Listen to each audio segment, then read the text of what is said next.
You had a choice. You had a choice between Fulham or Chelsea. And believe it or not, 60-something years ago, Fulham was a bigger club than Chelsea.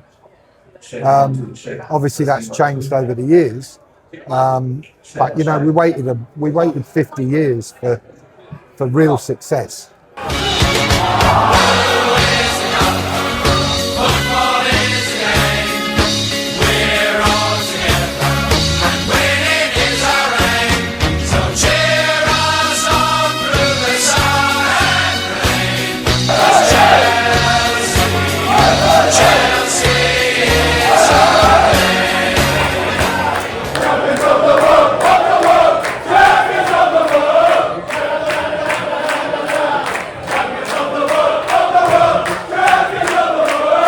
My name's Tony Hertz.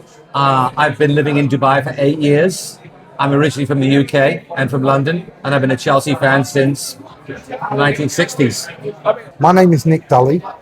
I've been a Chelsea supporter for the last 65 years. I'm 68, born in Fulham, brought up in Wimbledon, South London. My name's CFCUAE, and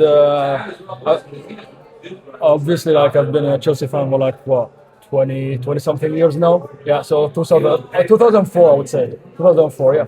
My name is Sergey. I'm from Russia. I'm here in Dubai from 2023. Okay. So 3.5 years practically, and I'm a Chelsea fan from Jose Mourinho first comings. I'm Tim Brown, originally from Philadelphia, Pennsylvania. I've been in Dubai for 6 years. And I've been a Chelsea fan since 2004. My name is Richmond. I've been in Dubai for 4 years, since 2021.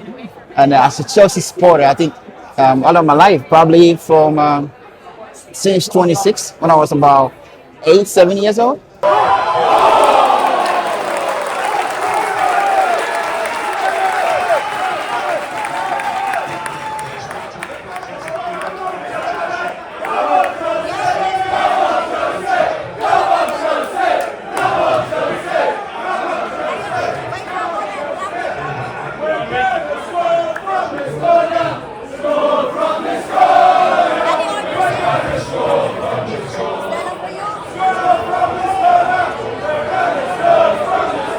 My whole family are Chelsea supporters, and actually the company that I work for are also all Chelsea supporters, which helps.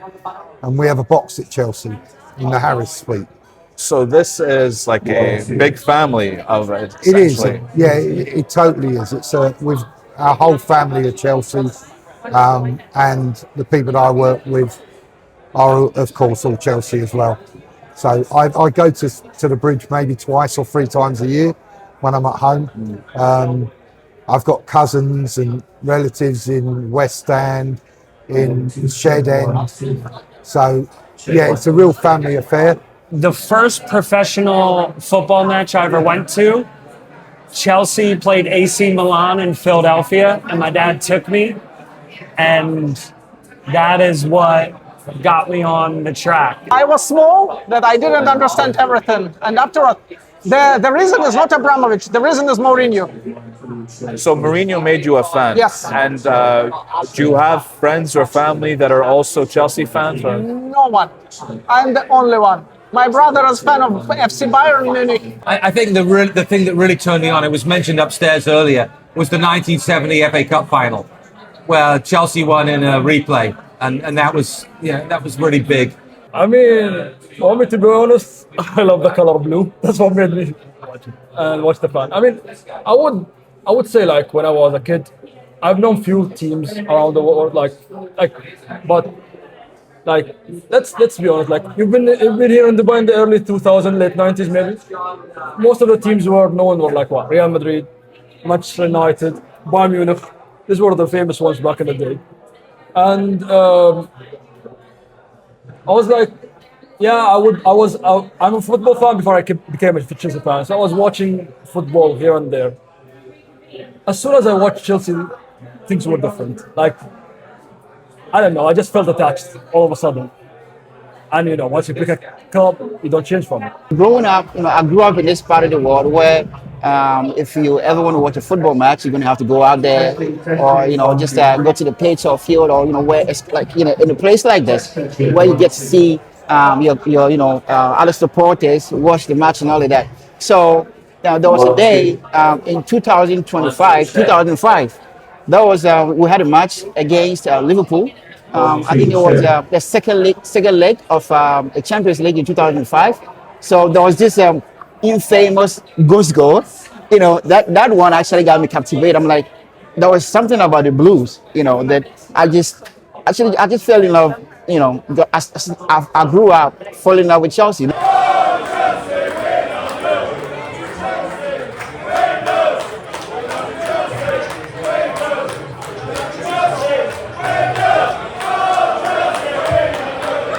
It was It was 3-2. I believe AC Milan just edged out Chelsea, but it was right after AC Milan won the Champions League. Yeah. And it was right before Jose Mourinho came in. And it was like Chelsea had all the big dogs. AC Milan had huge players. I was just going into high school, and my dad knew I loved football, and he's like, I got these tickets for us, let's go. Sounds like a great guy. And that set me off. Yeah. You mentioned the reason is Mourinho. What is it about Mourinho that made you a fan? Everything, style, confidence, winning, first of all. So it's the character, Yes. it's the talk and the walk, basically. Yes. The point is that he came as a European champion, and he brought us on a level where we were, apart from last several years, for the 2 decades. It's huge. A lot of impact in African football, Just the fact that he actually brought on Michael Essien. He also chose Ghanaian. I'm from Ghana. So Essien is from Ghana. So when Mourinho came in, brought in Essien in 2006, and then he scored against, I think, Man U or Man City on the Premier League. Man, it just, Mourinho is a part. I say it's a catalyst to one of the reasons why we have a lot of Chelsea supporters back in Africa. We built the spine of a team around a centre half and his partner, a midfield player and his partner, and then a centre forward. So if you think about that, we've got John Terry and Gary Cahill. Gary Cahill would be very average without John Terry, but John Terry made him look really good. And then we'd have in the midfield, we had players like we've got now, Moses Casado, Kante, and before that, Makaleli, and we had Lampard. And then up front, we had Didier Drogba. Yeah, I mean, during the Roman Abramovich era, the recruitment was insane. It was always stacked with leaders, fighters, all that stuff. And I think if you had to attribute something to Abramovich, it would have to be that he built that team. He built that team. He funded it. He funded the new training ground at Cobham, which is, if you ever go there, it is state of the art. Absolutely, the Abramovich area transformed the club. I think between 2007, 8, 9 to 2000, to 2020, and they won all of their trophies. That they won multiple Premier League trophies. Obi Mikel was a big part of that. And the vast majority of Chelsea's trophies they've won in the last 15 years.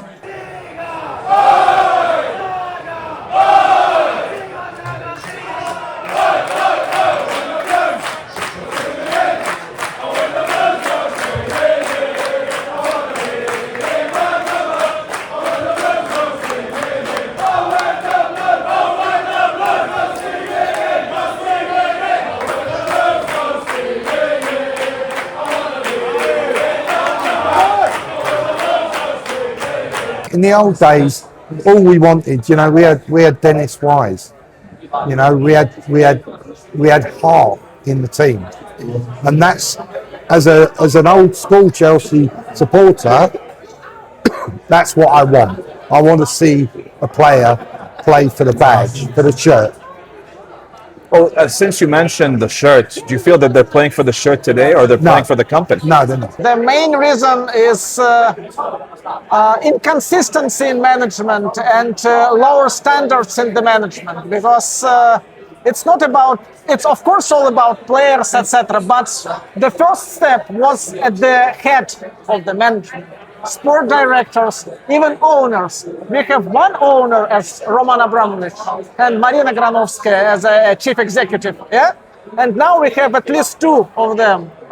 So, to be honest, from the beginning, I was very nervous about this ownership. But we have what we have right now. So.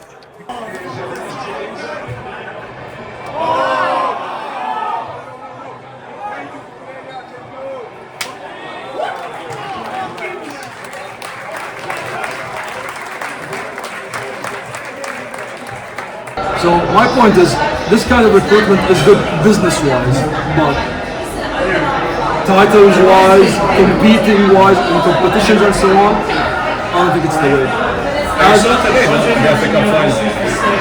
You need experience in the team. You need leadership in the team.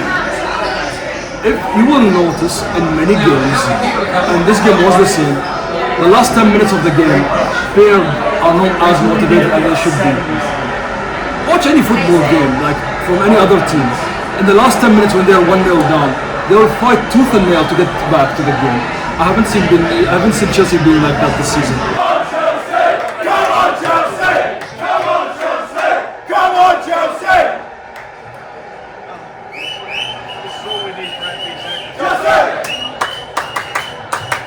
Chelsea!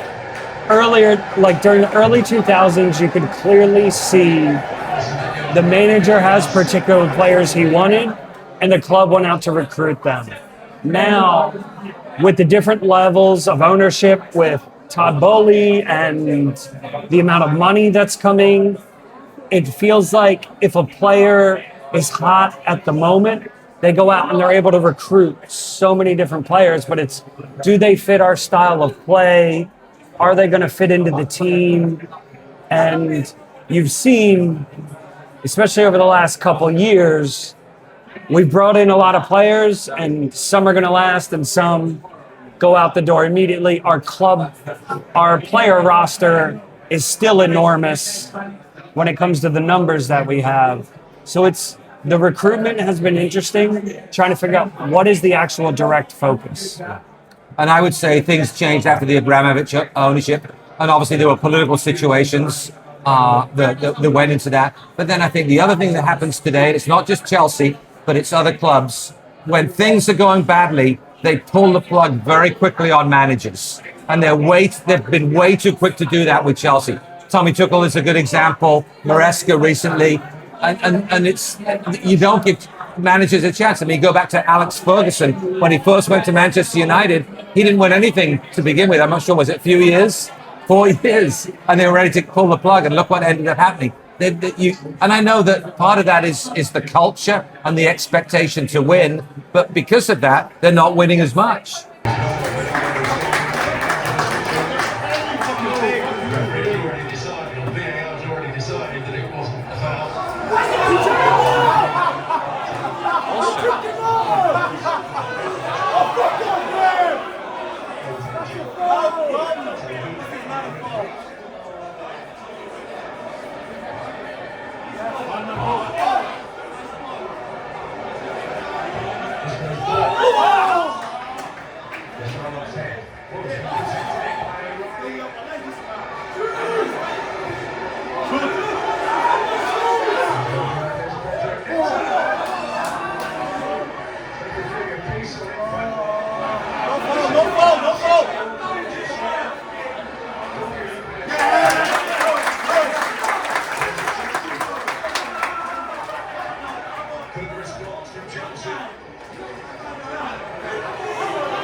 I would probably go for Roberto Di Matteo, mainly because he was a player, and again, the team that we had when he was managing played for the club, played for the shirt, and that's easy. If we get that team again, if we get that spine right, we could get Lampard back in to manage it. We could get John Terry as his assistant. Who would you prefer?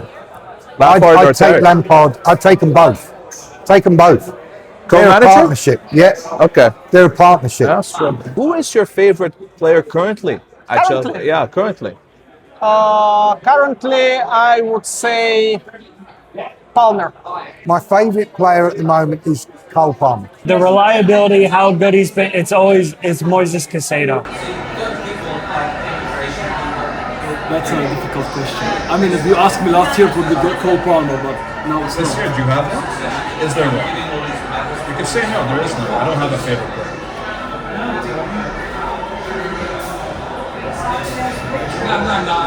People will like have a hot take on it, but I'll say Robert Sanchez. Reece James. Reece James, one of our own. I'd say for this season, Cucurella, I mean, he works his ass off. I remember they said he was going to be a weakness for Spain in the last World Cup, and he never was. One player you would love to see in a Chelsea kit, that's any player, he could be even retired if you want. Victor Osimhen. Victor Osimhen. Victor Osimhen. If I was to bring back a player, You could bring any player. Didier Drogba. Think something like Kimmich.